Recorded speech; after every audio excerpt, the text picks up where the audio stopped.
I chose UC Berkeley because I really wanted this experience with teachers that actually live what they teach. In this case, and they're entrepreneurs, and there are mainly a lot of teachers that are into AI and technology as well and business.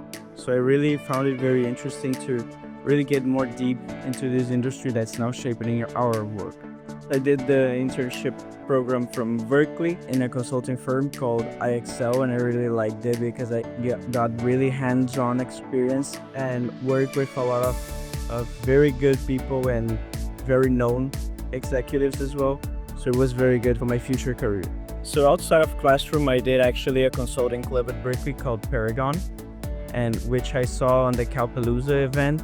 And that was very nice because I could actually have some kind of experience to know a lot of new people back there at Berkeley. And also for sports, played a lot of soccer in SF. It was very interesting and knowing a little bit more about the city. My advice would be get the most out of it. Try to network a lot with colleagues and teachers. They have a lot of different backgrounds and different stories, and you can make a lot of new friends